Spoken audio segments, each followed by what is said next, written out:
coletiva aqui ao vivo pela 102 FM. Barbieri, boa noite. Eberson, Rádio 102 FM, estamos ao vivo. Braga conquista mais um ponto nesse Campeonato Paulista. Eu queria te perguntar o seguinte: hoje, dá para dizer que o resultado foi melhor do que a atuação da equipe? E também te perguntar qual a importância de ter jogadores experientes no meio dessa juventude, como é o caso do Júlio César, que hoje fez uma grande partida. Boa noite. Boa noite, Eberson. Eu acho que sim, eu acho que é possível e de acordo com a sua colocação, concordo. Eu acho que a gente não teve um bom desempenho, foi aquém do que a gente gostaria e do esperado. O que eu valorizo é o espírito de luta, dedicação, a determinação, mas hoje efetivamente a gente não conseguiu encaixar o nosso jogo e contou, claro, com a estrela do Júlio aí para nos ajudar numa penalidade. E aí, já respondendo o seu segundo ponto, eu acho que é importante sim, passa tranquilidade aos mais jovens, passa experiência, no momento de acalmar um pouco mais o jogo, de tomar decisões, como de repente não sair jogando tanto com o adversário pressionando, usar um pouco mais a bola longa, entrar de novo no jogo. Eu acho que é fundamental e contribui bastante, tanto o Júlio quanto o Lígio, os jogadores mais experientes que começaram e iniciaram o jogo aí. Barbieri, boa noite. Me ouve? Estou ouvindo, sim. Sérgio Loredo, queria lhe perguntar o seguinte: o time chega a 21 pontos hoje, né? E com a derrota do Palmeiras, o Palmeiras dificulta a sua situação no campeonato e o Bragantino está fazendo o papel dele. Vocês já têm uma ideia, dá para ter uma projeção, faltando Santos e Botafogo, nesses dois jogos, o que seria necessário para a classificação? Com 23 classifica, 2 empates, com 21 vai classificar, se puxar até o retrospecto dos anos anteriores, dá para ter uma ideia disso, Barbieri? Boa noite, Loredo. Se a gente puxar pelo retrospecto, se eu não me engano, no ano passado o Bragantino fez a melhor campanha fazendo 23 pontos, né? É difícil eu te dizer qual seria uma pontuação segura, porque o Palmeiras pode fazer 24 ainda, enfim, o Novo Horizontino também pode pontuar mais, então não sei o que vai acontecer em relação à sequência deles, né? O Novo Horizontino consegue ter um espaçamento melhor entre os jogos, o Palmeiras tem mais dificuldade nesse sentido. A gente enfrentou um momento muito difícil agora, nessa sequência que passou. Agora a gente, não vou dizer que fica mais fácil, porque ainda está apertado, mas volta um pouquinho mais para o que é um calendário cheio, mas dentro da normalidade, né? Eu acho que a gente tem 2 desafios importantes, Santos em casa e o Botafogo fora. Nossa ideia sempre é entrar para tentar fazer o máximo de pontos, e aí sim eu tenho certeza que conseguindo fazer os 25 pontos, o Palmeiras hoje não alcança mais, né? Então seria esses 25 para a matemática ficar correta. Boa noite, Barbieri, Rodrigo Seixas, Correia de Atibaia. Eu queria saber sobre a questão física do time, né? Você acabou de comentar que o time vem em sequência muito grande, o Palmeiras também vem, o Palmeiras não está somando pontos, vocês estão conseguindo somar pontos. Eu queria saber sobre se o time está no limite e muito do desempenho ruim hoje, que não encaixou, está alinhado com isso. E, se você me permite, eu queria fazer mais uma pergunta, é saber sobre o Raul, se ele evoluiu, se ele tem chance de jogar na quarta-feira. Boa noite. Em relação à sequência, é difícil, chega uma hora que o acúmulo de jogos começa a pesar, até por isso eu tenho procurado alternar os jogadores que iniciam os jogos. Eu acho que a gente tem conseguido ter um desempenho bastante satisfatório dentro dessa alternância. Hoje conquistou um ponto importante, embora o desempenho realmente não tenha deixado nenhum de nós satisfeitos. Não sei se dizer... Não, acho que não só o cansaço influenciou, eu acho que a gente não conseguiu mesmo encaixar o nosso jogo, ocupar bem os espaços. Tem o mérito do adversário também, adiantou a marcação, enfim, procurou criar dificuldade pra gente, fez um jogo bastante direto, buscando as costas da defesa, apostou bastante nas bolas aéreas.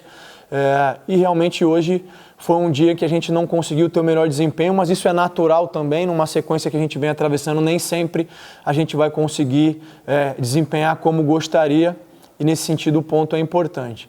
Em relação ao Raul, o Raul segue em evolução, eu não sei te responder agora se ele tem condições de viajar, eu acredito que não, pela evolução que ele tem apresentando, mas quem vai definir isso é o departamento médico amanhã, pela manhã, quando a gente tem treinamento marcado. Maurício, boa noite, é o Danilo do GE. Agora é a hora, né, de virar a chavinha aí para a Sul-Americana. Queria que você comentasse esse jogo contra o Emelec, um adversário que também venceu na estreia. Como que você vê essa partida de quarta-feira? Boa noite, Danilo. Eu acho que é um desafio grande que a gente tem, é uma boa equipe, é líder do campeonato equatoriano. Em função até de pandemia, eles tiveram os jogos agora cancelados, né, dessa rodada lá no Equador, então a gente vai enfrentar uma equipe descansada e que com certeza está se preparando para nos enfrentar da melhor maneira. Esses jogos de Sul-Americana são sempre complicados, ainda mais fora de casa, os adversários tentam se impor e apresentam sempre uma intensidade muito grande, então a gente vai terminar de fazer uma avaliação final deles aí e vai procurar fazer as melhores escolhas para ir lá e tentar buscar um resultado que seja positivo para nós. Barbieri, boa noite. Angelito da TV Bandeirantes. Ainda falando do Emelec no Equador. Lá o clima é totalmente diferente, né? Ou seja, nós temos uma altitude um pouco elevada. Você já está preparando a equipe para essa diferença de ar? Porque aqui o ar é mais condensado, lá mais é rarefeito. Como é que trabalhar com os jogadores? E você já tem mais ou menos os jogadores que se adaptam melhor a essas condições? Boa noite, Angelito. Eu acho que tem algum equívoco aí, até porque eu já tive em Guayaquil. Guayaquil é o nível do mar. Tem porto em Guayaquil e tudo mais. Então a gente não vai ter esse problema de altitude ou de ar rarefeito, né? O que tem é um clima muito úmido, quente normalmente, mas a gente não vai enfrentar essa questão de atitude ou ar rarefeito, não. Boa noite, Barbieri. É Sérgio Silva, aqui do Mais Bragança. Primeiramente, aí quero parabenizar aí por essa campanha no Campeonato Paulista que está fazendo a Bragantino uma excelente campanha aí nesse Campeonato Paulista. A pergunta é, Bragantino, a tendência é que realmente o Bragantino conquiste a sua classificação para o mata-mata do Campeonato Paulista, ou seja, as quartas de finais. A gente queria saber de você se na fase de mata-mata você vai continuar usando os jogadores considerados com menos minutos jogados, assim como você sempre gosta de falar. Boa noite, obrigado. Eu não tenho como saber isso de antemão, né? Claro que o nosso desejo é, assim que for possível, o mais rápido possível, conseguir assegurar essa classificação, é uma meta nossa. Mas aí vai depender da sequência de jogos, do intervalo entre jogos, até porque eu acho que não está efetivamente definida ainda as datas das finais, e a gente tem esses jogos de Sul-Americana aí, depois a gente passa num momento de retorno a jogar sempre às terças-feiras, então eu vou ter que esperar uma definição da federação, e aí espero que eles tomem a melhor decisão no sentido de respeitar um prazo que a gente consiga se recuperar, para que a gente possa sempre colocar o que tem de melhor, né? Mas eu não consigo te adiantar essa resposta nesse momento. Barbieri, boa noite, é Tática Costa da 102 FM, prazer estar falando com você novamente. Nós sabemos que os adversários geralmente têm muita dificuldade com a equipe do Bragantino devido à marcação alta, né, uma equipe agressiva com a bola, esses conceitos bem aplicados, né, mas pela equipe titular. Quando o Braga tem uma formação, digamos que com jogadores com menos minutos, né, que você tem costumado utilizar, sente uma dificuldade na saída de bola, porque é uma saída de bola que exige uma dinâmica um pouco maior. Você avalia que o meio de campo, principalmente, foi o ponto de dificuldade do Bragantino? O Jadson, o Coelho, o Vitinho ainda precisam entrar mais no ritmo da equipe em termos de posicionamento para que o Braga consiga exercer esse modelo de jogo no mesmo nível com aqueles que já estão habituados a jogar, mais no caso o Raul, o Hiller, o Evangelista, o Claudinho, nesse setor nevrálgico da equipe? Boa noite, Tarso. Prazer falar com você também. Eu acho que sim, eu acho que a gente até pressionou de forma bastante efetiva, tanto é que em um dado momento a equipe da Ferroviária abriu mão de sair jogando curto, passou sempre a sair jogando longo, apostando sempre nas primeiras e nas segundas bolas, então é um ponto que a gente conseguiu manter, mas realmente na hora que a gente tinha a posse a gente não conseguiu fazer boas escolhas. A ideia inicial era, como a gente tinha feito no jogo anterior, segurar um pouquinho o Natan mais para dentro, tentar fazer uma saída com 3 zagueiros, porque o Natan é zagueiro de origem, né? Até porque a Ferroviária vinha atuando com o Cajá e o Mezenga na frente, com 2 na frente, mas eles mudaram para esse jogo, deixaram só o Rogério e a gente teve que segurar um pouquinho mais o Natan numa posição de lateral mesmo, e aí ficou um pouco mais desconfortável para ele, né? Atuar nessa posição. E eu senti também um pouco de falta de uma interação melhor entre o Jadson, o Coelho e o Vitinho, que também é natural. Porque talvez as pessoas não tenham se dado conta, mas com essa sequência de jogos e muito intensa em muitos dias, eu sempre opto por uma equipe que inicia o jogo e preciso levar os demais para o banco, né? E esses demais que eu levo para o banco acabam não tendo a possibilidade de treinar no dia do jogo. Na véspera é uma sessão de treino reduzida, então a gente tem conseguido dar poucos estímulos nesse sentido também para melhorar esse quesito. É um ponto que a gente precisa, sem dúvida nenhuma, desenvolver. Vamos ver se o tempo vai nos permitir isso. Boa noite, Bruno da Alfa Mix. Eu queria que você falasse um pouquinho, eu sei que o treinador às vezes não gosta de falar especificamente de um jogador, mas sobre o Vitinho. Eu já tive a oportunidade de ver o Vitinho treinando e sempre treinou muito bem, e chega na hora do jogo, falta ele fazer o time jogar, que no lugar do Claudinho às vezes que ele joga. O que falta para o Vitinho engrenar na equipe? Boa noite. O Vitinho tem uma característica distinta, né? Um pouco do Claudinho. Assim. Eu entendo que a comparação acabe sendo natural, por serem dois jogadores de criação, mas o Vitinho tem um pouco um outro perfil. E eu acho que ele ainda está tentando encontrar o espaço dele dentro dessa maneira de jogar, e a gente também precisa procurar soluções para que ele consiga explorar melhor o potencial dele, né? Em relação até às outras oportunidades, eu acho até que hoje houve uma evolução, aquém do que a gente gostaria e do que o próprio Vitinho gostaria, do que a gente sabe que é o potencial dele, mas já conseguiu receber mais bolas próximo à área adversária. Cobrei ele que chutasse, na hora do intervalo ele deu um chute bom de longe, a bola caiu bem.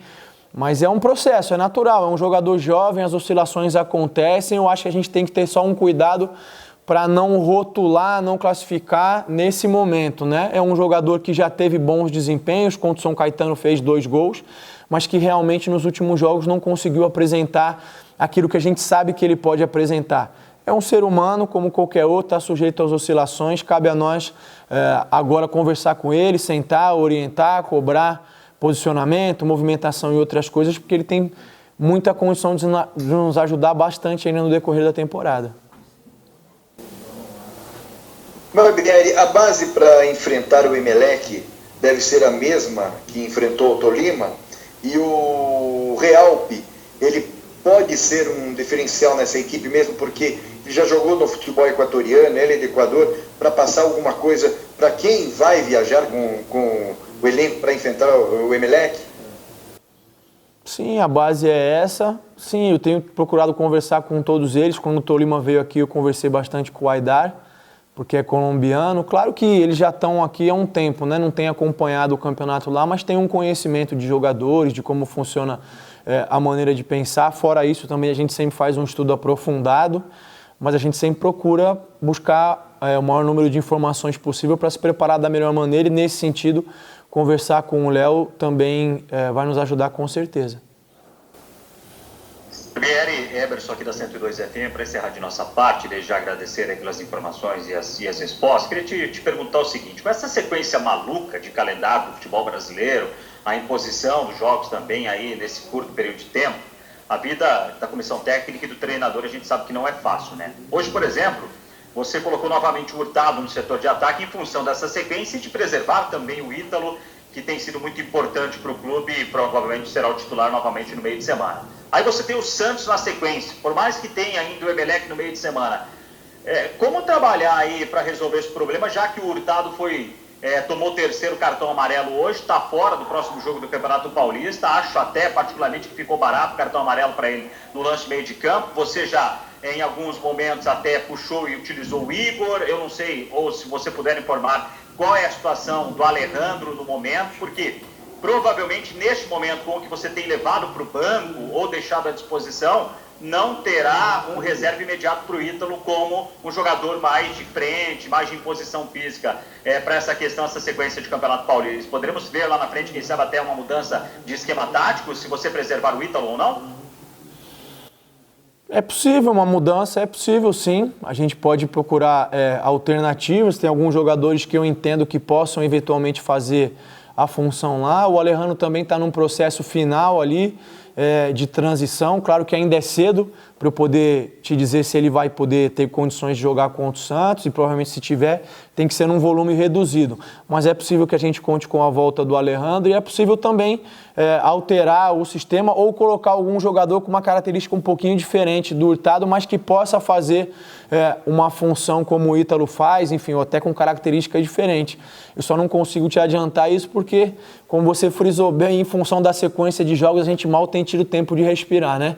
É sempre pensando no próximo jogo, tentando encontrar as melhores soluções, e o foco agora está total no Emelec, e assim que acabar o jogo lá no Equador, a gente já começa a pensar no jogo do Santos, que também é um desafio grande que a gente tem dentro de casa.